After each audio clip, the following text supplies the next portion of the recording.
Hi guys, what's up? So for today, i-review ko tong 2018 Mirage G4 and tell you guys how it feels like owning one in year 2024. I'm gonna discuss the pros and cons and the overall experience. So first sa labas, the design is subjective. For me, it's grown na, pero it could do better for its year model. I like that it already has 16-inch mags. I also like na meron na siyang repeater sa side mirror niya for the turn signals. For this GLS variant, meron na din siyang fog lamps and meron din chrome trim.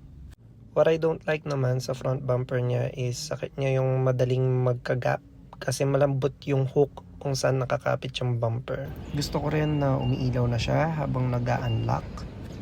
I also like na keyless entry na siya, so one click mag-unlock na yan. And yan, mabubuksan mo na. And one click, maglalak na siya. Magbi-beep din siya. With the remote din, it beeps when you lock and unlock. Same goes sa rear lights niya. May ilaw na rin kapag ina-unlock. Keyless na rin yung pagbubukas ng trunk. So, easy for one-hand use. Ang ngayon naman is hindi mo siya ma-unlock sa remote kapag ma-under na yung engine. Same goes with the doors. So, I like na meron na siyang 3 buttons to lock, unlock, and open the trunk. And push start na rin siya. So, as long as you have the key with you, magsa-start na yung engine. So, sa loob naman tayo. I like that meron na siyang audio control sa steering wheel. So, kasi touchscreen yung head unit niya, medyo clumsy gamitin yung volume. I like din na meron siyang built-in maps. Useful kapag mahina yung GPS nyo sa phone nyo. It works. Medyo outdated lang yung map. Pero it is updated naman for 2018 model. Mostly yung mga new roads lang hindi lilitaw. Power adjust na rin yung mirrors. And may beige interior siya. Chrome trimming sa door handle. Which is for 2018 model is very nice. Hindi lang ako fan ng piano black sa interior kasi gasgasin as you can see here. Pero I like na leather na yung knob for the transmission. Gusto ko rin na may built-in reverse camera na siya. Kita mo yung bumper. So, imposibleng may matrasan ka pa.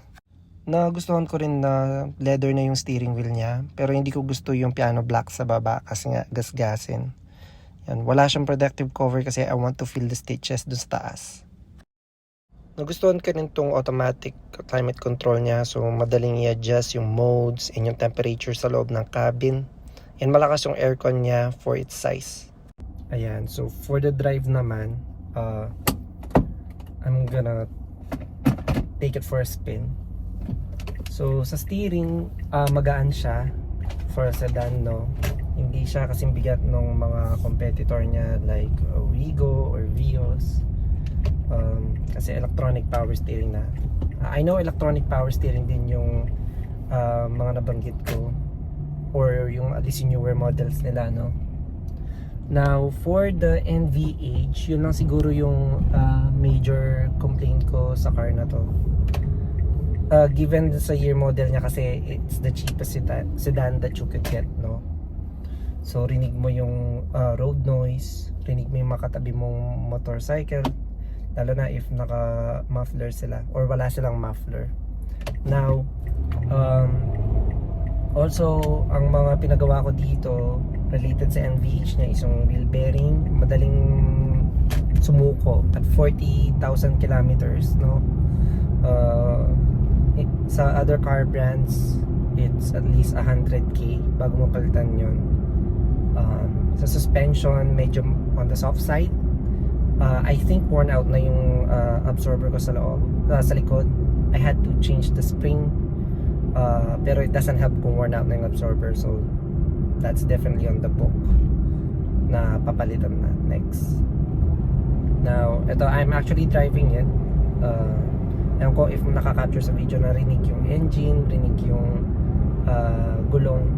It's not bad, no? It takes you from point A to point B.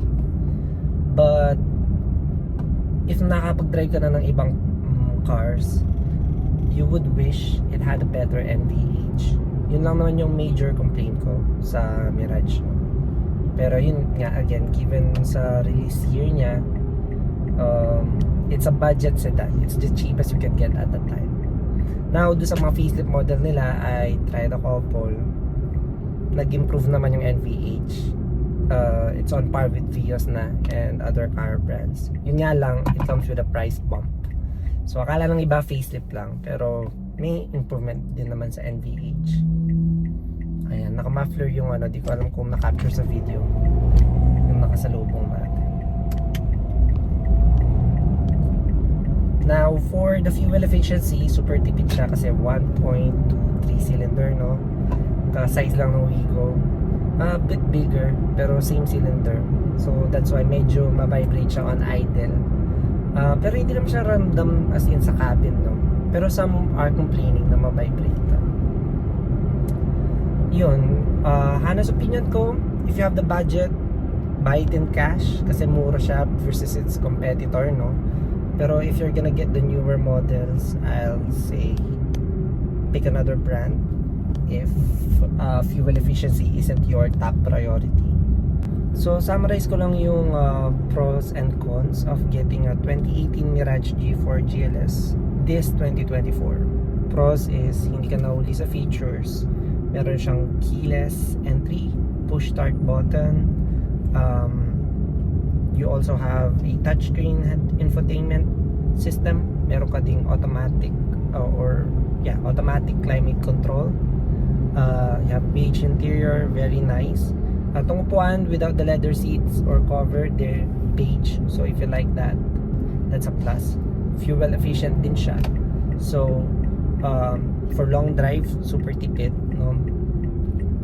For 70 km in full tank, nasagad ko siya from Pampanga to Manila. Umikot ako Manila and balikan hanggang Lakeshore for 70 kilometers. Now, the cons is yung front bumper, madaling magka-gap, malambot ang kaha. So, the NVH soundproofing, it's an afterthought. Wala din siyang Android Auto and CarPlay. So, you might have to upgrade the head unit or use your phone for navigation. And mahal ang pa-duplicate. The cheapest I found ng duplication ng remote is 3,000 and you have to buy the remote mismo, yung model, no?